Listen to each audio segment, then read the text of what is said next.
L'émission Pixel vous est présentée par Bliblablo et ses services internet, mobiles et TV.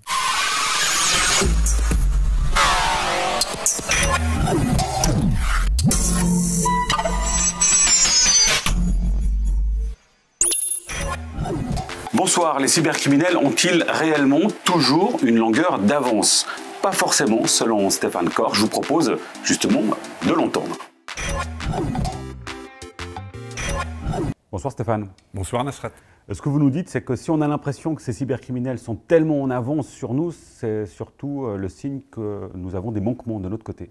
Alors oui, c'est un peu une facilité de langage pour se dédouaner peut-être de l'évaluation d'une situation qui n'est pas forcément bénéfique pour nous.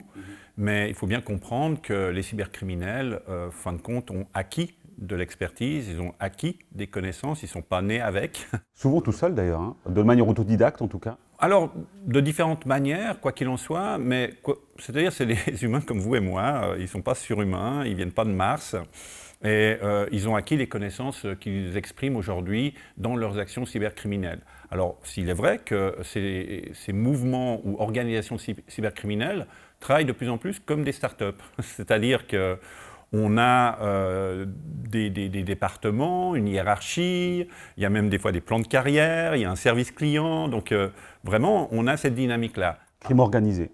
Oui, organisé et aussi très flexible. Hein. Au niveau des horaires, on travaille plutôt par projet et là il n'y a plus d'horaire, mais bien sûr qu'il y a quand même une petite différence au niveau salarial entre les salaires qu'on va offrir dans une start-up et les revenus que vont gagner ces cybercriminels. Mais néanmoins pas tous. Hein. Alors ce que vous nous dites, c'est que en d'autres termes, il suffit que l'on mette plus de moyens pour pouvoir les rattraper en quelque sorte ou les dépasser en termes technologiques. Alors, il faut qu'on change de mentalité et en termes aussi de moyens, c'est-à-dire qu'il faut que ça soit multiniveau. C'est-à-dire au niveau des entreprises, il faut donner du temps aux spécialistes pour continuer à se former. Souvent dans les entreprises, les spécialistes, ils arrivent et ils n'ont pas tant de temps juste pour se former, pour se mettre à jour. Des fois, ils le font sur leur propre temps et ce n'est pas forcément si facile.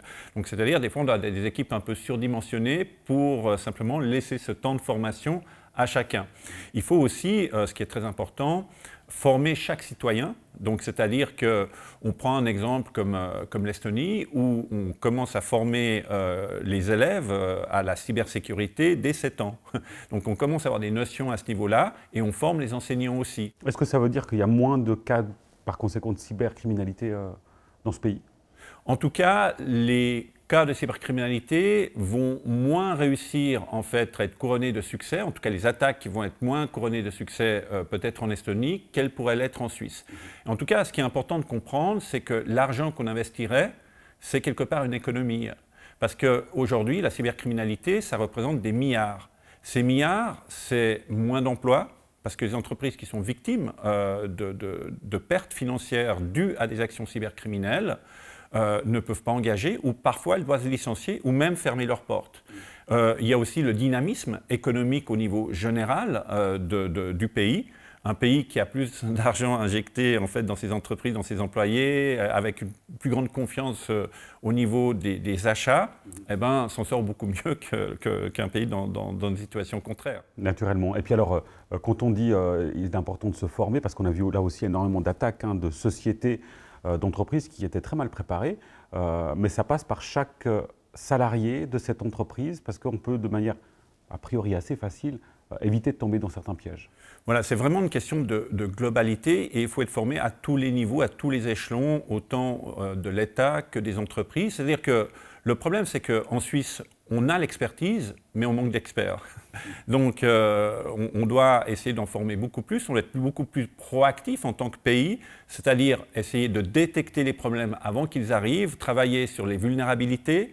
Et là, on est confronté à une situation qui n'est pas toujours évidente, c'est-à-dire qu'il y a un procédé qui s'appelle le Vulnerability Equity Process, qui est en fait un procédé qui définit quelles sont les failles qu'on va communiquer publiquement par rapport à celles qu'on va garder secrètes pour des raisons de stratégie, de guerre informationnelle ou cybernétique, etc. C'est un procédé qui a été mis en place aussi aux États-Unis et les États-Unis vont collaborer avec certains services d'enseignement anglo-saxons, ce qu'on appelle les 5 yeux, les Five Eyes.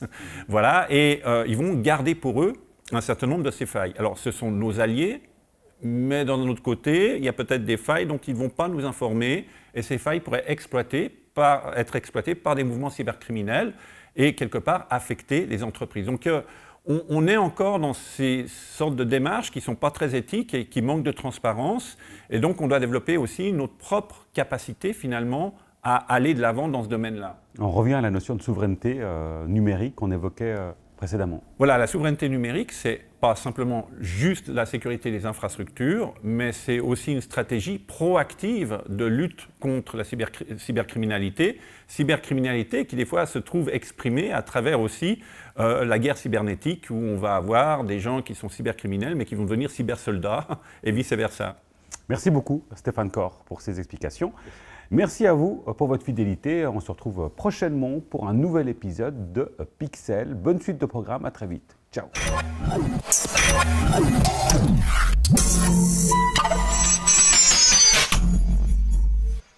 L'émission Pixel vous est présentée par Bliblablo et ses services Internet, mobile et TV.